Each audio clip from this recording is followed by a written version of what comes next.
Jangan lupa subscribe di YouTube channel Metro TV News dan juga nyalakan notifikasinya. Pengadilan Negeri Jakarta Timur menggelar sidang eksepsi atau penyampaian nota keberatan dari terdakwa Muhammad Rizik Syihab atas perkara pelanggaran kesehatan akibat kerumunan di Petamburan dan Megamendung serta terkait dengan hasil tes usap di Rumah Sakit Umi Kota Bogor. Bagaimana eksepsi yang disampaikan Rizik Syihab? Kita sudah tersambung dengan mantan hakim sekaligus pakar hukum pidana Asep Iwan Irawan. Kang Asep, selamat pagi. Selamat pagi, Kevin. Apa kabar? Ya, Baik-baik. Kang Asep, saya ingin tanya dulu catatan Anda berkaitan dengan sidang eksepsi kemarin. Apakah memang lebih baik sidang dilaksanakan secara offline dibandingkan dengan online? Menurut Anda bagaimana, Kang Asep? Ya, sebenarnya sidang offline, online sama saja. Kan yang penting mah hak-hak dari baik terdakwa, penasihat hukum maupun jaksa penuntut umum tidak dikurangi. Jadi tersampaikan, itu yang penting ya. Karena kalau sekarang kita bertani offline, online ya, yang jadi masalah adalah nanti percepatan penyelesaian perkara. Jadi ada pihak-pihak tertentu yang sengaja mengulur-ngulur perkara atau cari panggung, itu yang kita khawatirkan. Nah, sesuai ajas peradilan, sederhana, mudah, cepat, biaya ringan. Nah, cuma memang catatan offline online itu dapat diselenggarakan, online itu kalau memang membahayakan kerumunan. Itu memang diatur di Perma nomor 4, dan itu kewenangan ketua pengadilan. Itu yang pertama. Jadi sekali lagi, prinsipnya yang penting hak-hak ya terdakwa ya tidak terkurangi karena mengadili ajas peradilan ya, bagaimana peradilan itu sederhana, mudah, cepat, dan ajas praduga tak bersalah ya. Itu yang pertama. Yang kedua adalah yang lebih penting adalah bagaimana persidangan itu transparansi, terbuka ya. Artinya apa? Ya ketika pemeriksaan terdakwa ya, bahwa terdakwa diperiksa, diberikan hak-haknya kepada yang bersangkutan menyampaikan, terlepas apapun menyampaikan isinya ya. Dan kita lihat kemarin di persidangan saya kira ya cukup tertib lah karena mereka orang-orang yang ngerti hukum ya. Tapi yang jadi masalah kan di luar itu ketika terjadi kerumunan para pengunjung atau para pendukung melakukan tindakan-tindakan yang tidak terpuji gitu kan. Misalkan ya kita lihat kan alangkah lucunya lah ya, misalkan ada yang membawa senjata tapi untuk potong mangga, tapi potong mangganya itu kan pedang parang yang panjang gitu kan, itu yang ada di mobil, itu kan saya kira tidak layak karena menurut KUHP 219 siapapun tidak boleh bawa senjata api, senjata tajam atau bahan peledak. Nah, itu yang harus diamankan. Nah, ini saya kira bagaimana para pengunjung untuk mentaati tertib persidangan, tidak mengganggu jalannya persidangan. Baik, Kang Asep, ini kan sidang kemarin itu berlangsung secara tertutup ya. Jurnalis dibatasi untuk masuk, bahkan kemudian juga yang bisa masuk tidak hanya jurnalis dibatasi, tapi semua dibatasi masuk ke ruang sidang. Sidang secara tertutup ini menurut pengacara ini merugikan untuk terdakwa. Apakah memang sidang secara tertutup ini lebih banyak merugikan terdakwa atau tidak sebetulnya? Bagaimana, Kang Asep? Ya. Pertama, merugikan terdakwa itu kalau hak-hak terdakwa terkurangi atau dibatasi. Kan faktanya sekarang acaranya memberi kesempatan terdakwa menyampaikan keberatan. Apa yang dirugikan dari terdakwa? Ya, kan tidak ada. Yang penting kan dia menyampaikan di ruang persidangan dan itu terbuka. Satu. Catatan, emang betul bahwa media tidak bisa masuk karena sekarang ada peraturan Mahkamah Agung yang terbaru 2001 memang melarang peliputan media dalam acara-acara tertentu. Jadi dikhawatirkan misalkan gini, bagaimana pemeriksaan saksi jangan diliput media karena kalau ketika saksi A, B diliput oleh media, khawatir saksi C, D, E nanti mengetahui kesaksian A dan B. Saya pikir itu, dan saya kira di ACCPR, saya kira ya, hak-hak internasional tentang politik dan sosial politik masyarakat, pasal 14 diatur bagaimana peliputan media itu adalah kewenangan pengadilan. Sekali lagi, kita lihat di dunia di luar negeri pun kan tidak ada peliputan media yang sekiranya yang sifatnya wah rame-rame, nggak ada kan acara tertentu. Jadi saya kira media dibatasi. Tapi saya kira untuk media mungkin nanti lebih pengadilan harus berani terfokus satu tempat ya, dan media bisa mengikuti dari tempat tersebut. Jadi masyarakat kan bisa lihat dari media tersebut. Jangan sampai gini, di media dibuka ya, nanti mengkhawatirkan mengganggu acara ya, kemudian di ruang persidangan dibuka, akhirnya yang terjadi apa? Bukan peliputan sidangnya, tapi peliputan pengunjungnya gitu kan, yang rusuh. Tapi hak-hak terdakwa kemarin semua tersampaikan menurut Anda? Ya, kemarin kan acaranya keberatan. Gini, setelah jaksa menyampaikan dakwaan, maka berikutnya adalah terdakwa atau penasihat hukum menyampaikan keberatan. Nah, keberatan itu ada 3 hal. Satu, kompetensi. Apakah Jakarta Timur berkewenangan atau tidak? Kedua, dakwaan tidak dapat diterima. Misalkan ini udah daluarsa perkaranya, terdakwanya dalam tentu dan sakit, misalkan. Kemudian dapat dibatalkan. Kalau dapat dibatalkan itu 3 ukurannya. Cermat, jelas, lengkap. Jadi gini, apakah perbuatan terdakwa waktu dan tempatnya, fokus deliktinya diuraikan secara lengkap, jelas, cermat. Hanya itu aja. Jadi bermain masih di formalitas, belum main di substansi soal ini dakwaan kerumunan, kemudian menyebut nama-nama tertentu. Itu mah nanti substansi pokok perkara. Sekarang gini, kalau misalkan acaranya sesuai urutan apa enggak. Jadi dakwaannya masih di formalitas dakwaan. Apakah dakwaan memenuhi persyaratan 143 KUHP atau tidak. Jadi belum main di isi dakwaan, tapi formalitas itu yang perlu dipahami. Jadi kemarin saya lihat sebagian besar isinya hanya menyangkut nanti acara yang nunggu pemeriksaan saksi, itu lebih banyak pembelaan. Itu acara bukan sekali lagi keberatan, itu pembelaan lebih banyak saya lihat. Kalau dianggap sebagai kemudian sidang tertutup ini, maka simpatisan tidak bisa memantau jalannya sidang, sehingga kemudian berpotensi untuk merugikan terdakwa. Bagaimana, Kang Asep? Ya, sekarang kita menghitung pengunjung atau terdakwa.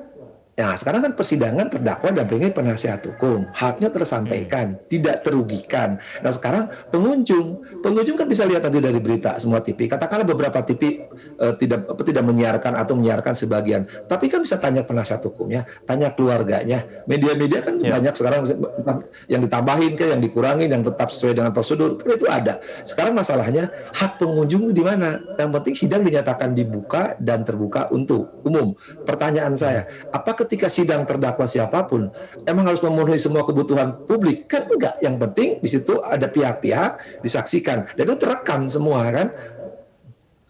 Baik, Kang Asep, kita akan lanjutkan dulu kita di segmen selanjutnya. Pemirsa jangan kemana-mana, kami akan kembali.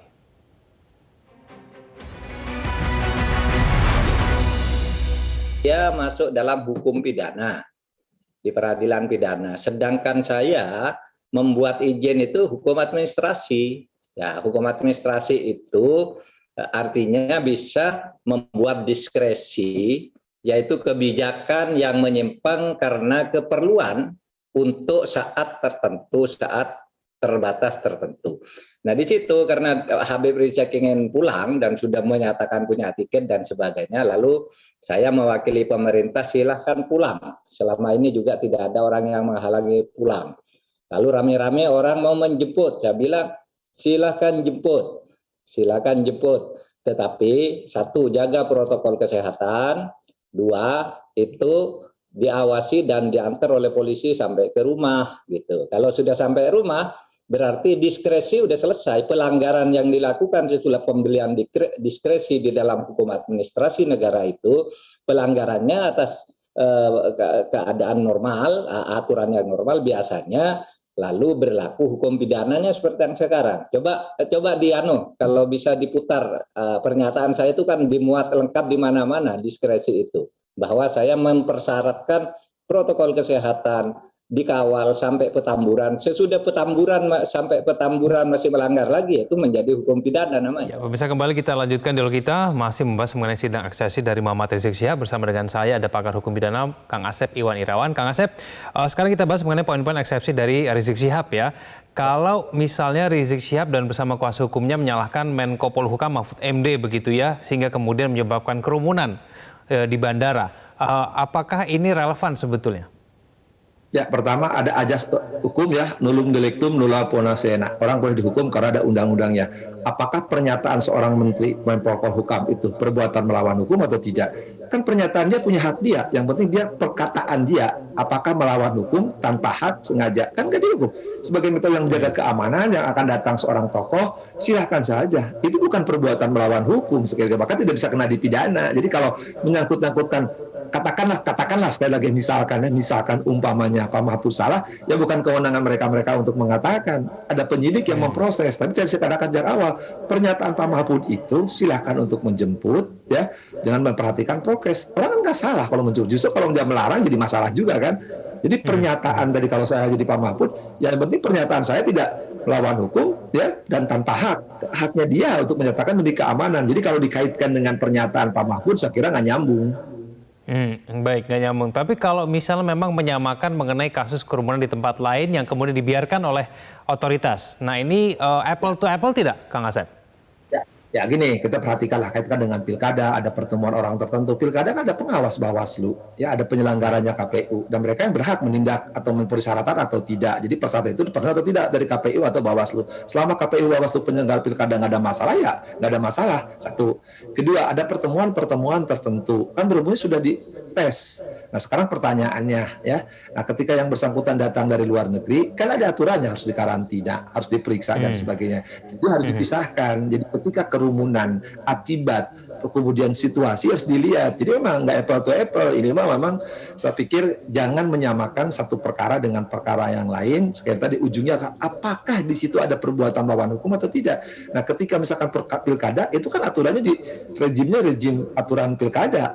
Ada wasitnya, ada penyelenggaranya KPU sama Bawaslu. Itu harus dilihat hal yang berbeda akibatnya. Kemudian juga apakah di situ jumlah, kemudian juga adakah itu kan kampanye, orang mau kampanye. Tapi kalau ini isinya hasutan ya melawan pemerintah itu hal berbeda. Kemudian ketika pertemuan misalkan ada ulang tahun, orangnya terbatas, sudah diperiksa semua. Nah pertanyaannya apakah penjemput yang jumlahnya banyak sudah diperiksa enggak, mau diprokes atau enggak? Nah ketika kerumunan banyak apakah isinya? Nah itu saya kira banyak hal yang memang berbeda. Jadi nggak bisa disamakan.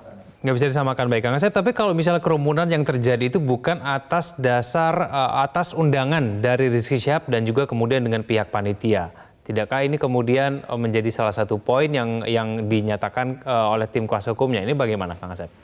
Ya harus bedakan kerumunan. Ada undangan nggak ada undangan, kerumunan itu kan dilarang.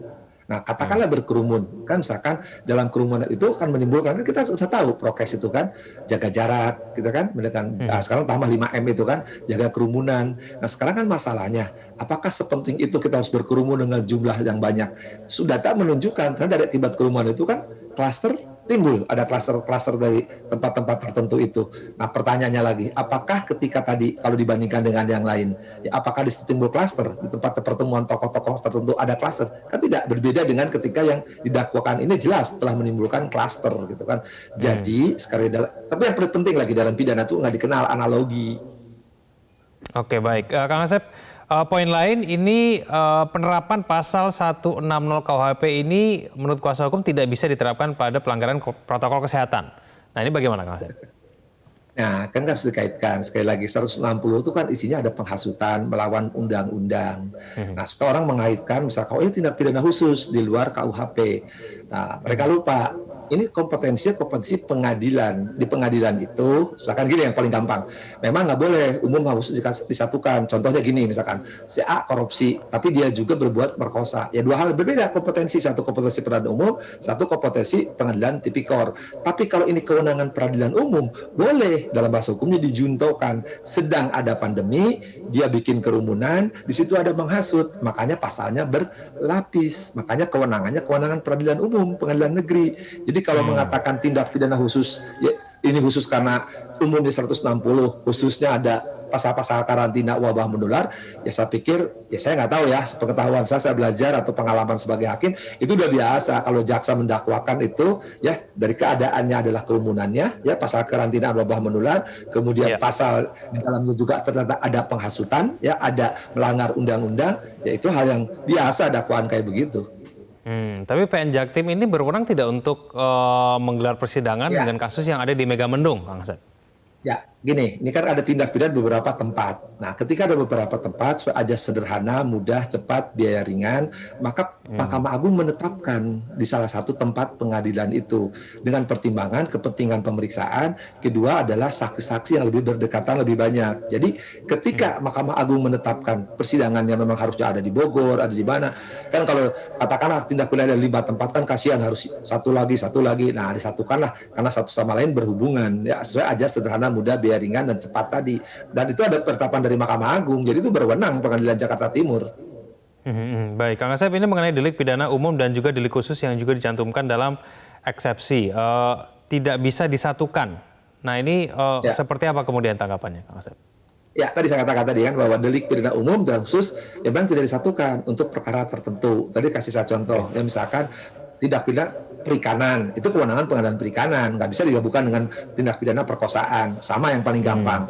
Apakah seorang ketika melakukan korupsi, sekaligus juga dia merkosa orang, disatukan di tipikor, kan nggak mungkin. Nah, karena klasternya berbeda kalau bicara judul klaster ya, karena kewenangan ujungnya kewenangan. Tapi karena ini sama-sama tindak pidana dalam arti umum itu diadili oleh peradilan umum, yaitu baik tentang wabah menular maupun kekarantinaan ya, dan KUHP 160 itu kewenangan peradilan umum, jadi boleh disatukan, makanya pasalnya berlapis. Jadi kalau mengatakan ini tidak pidana umum dan khusus kok disatukan, saya katakan tadi kan itu sudah biasa jaksa membuat dakwaan, yang penting ini kewenangannya kompetensinya ke peradilan umum. Yang tidak boleh itu kalau kompetensinya berbeda, satu tipikor satu umum, misalkan satu niaga satu agama satu militer, atau satu HAM satu perburuhan, itu ya jelas nggak boleh. Tapi kalau ini karena wabah menular, kemudian undang-undang kekarantinaan dan tindak pidana KUHP, ya boleh dalam satu dakwaan, kenapa enggak? Makanya berlapis pasalnya. Baik, Kang Asep, apakah kemudian ini yang nanti akan menjadi tanggapan dari jaksa penuntut umum nanti di sidang selanjutnya? Ya sebenarnya Metro ini harusnya saya nggak boleh ngomong ini karena jaksa pasti berbanyak pendapat. Nanti kan atas keberatan ini jaksa aja pendapat, nanti hakim akan memutus dengan putusan sela. Jadi minggu depan kalau setelah eksepsi selesai, maka jaksa menyampaikan pendapatnya. Setelah itu hakim akan menjatuhkan putusan sela. Baik, Kang Asep, terima kasih telah bergabung bersama kami di Metro Pagi Prime Time. Selamat pagi, Kang Asep.